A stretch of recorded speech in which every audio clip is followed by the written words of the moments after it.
Emerging technologies is not always just about building the next big app or building the next big gadget. It's much more than that. It's a collection of people and activities and ideas. It's just redefining everything for us. It's everywhere.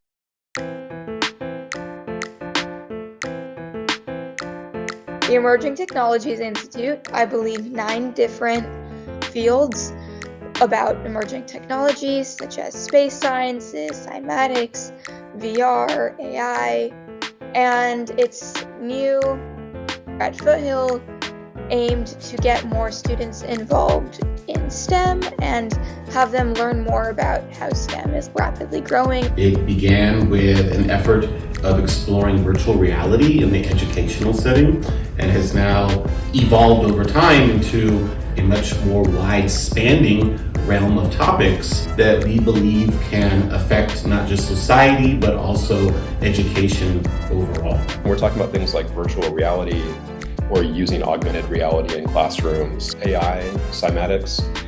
These to me are things that are going to drive excitement, curiosity, and interest with our students. As we know, ChatGPT and generative AI has sort of set the education world afire.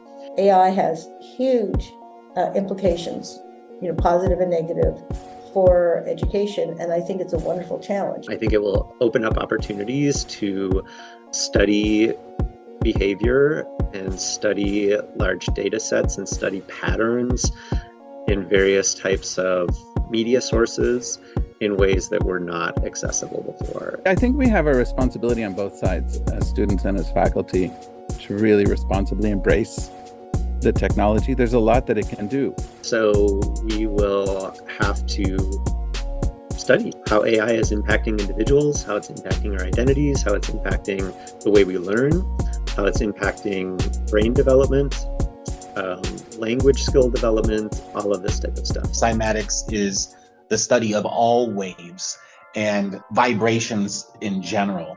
And a branch of that is audio waves. We like to visualize those audio waves through different means, one of them being a Clotney plate. And my background is mathematics, but because I also love music, I thought it was a great way to bridge both of them into one. And I also think that it's a good way to get students over here into our 4200 building and have them explore this stuff. They're going to see where the non-STEM side actually merges with the STEM side. And there's certainly nothing more emerging than quantum computing. We have no idea the impact that quantum computing is going to have. And that's really interesting. That unknown is exciting because we don't really yet have the hardware to allow algorithm development. So we don't even know what sort of problems might potentially be solved. And I think that's really exciting. There are a lot of areas of research astronomy where that can make a very big difference. Some of our most challenging questions we have in the field are looking at the details, say, of planet formation. And to try to tackle this is to just run finer and finer detailed simulations, including more and more of the physics. And those computations start to become very difficult. So anything that can speed up those computations, quantum computing, I suspect, will be very valuable. In Silicon Valley, I think it's very natural for us to be interested in the latest technology and to look for ways on how the use of those technologies can benefit our students, not only as an educational tool, but also as a set of skills that they can develop so that later on they can use, whether further in their education or looking for a job. One of the strengths of virtual reality is just that it can be so immersive that it really gives a whole new perspective on things. It's the thought of being able to just place yourself, I am the Earth, and from here I can look off into all of these directions in space. That is incredibly powerful. Wouldn't that be fun if we could use VR to visit points in the past? Stepping into environments that you literally can't go to anymore, because we're talking about time points that are 350 million years ago. Then to experience it in a more immersive way would make it just that more impactful.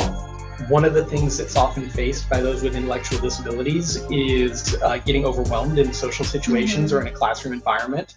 And with a virtual reality classroom, if a student does get overwhelmed, then they're in a comfortable place, they're in their home, and they can just turn off their avatar. I am sure that pretty soon we are going to be able to do scans of bodies without having to do x-rays. We're going to be able to see inside our patients pretty soon. That technology might even exist right now. If you look at like business and accounting, you can look at all the different types of jobs that these emerging technologies might impact and either cause those jobs to go away and or create new and exciting jobs that we didn't know were ever going to exist. The way that I see emerging technologies truly playing a role in the Research and Service Leadership Symposium is through student projects. Students are already bringing this to the symposium through what their interests are and through the work that they're doing, and it's a place to do that. Emerging technologies is incredible. It's like buzzing everywhere. And technologies like generative AI, machine learning, automation is super important. And it has a huge impact on what students need to do. If you are a student now, you have to prepare for a future that is extremely different than a few years ago. These technologies don't just affect STEM, they affect really everything. Part of the vision here is to give students opportunities that may not necessarily be in STEM fields and have them explore technology that can benefit them and their studies that they are interested in.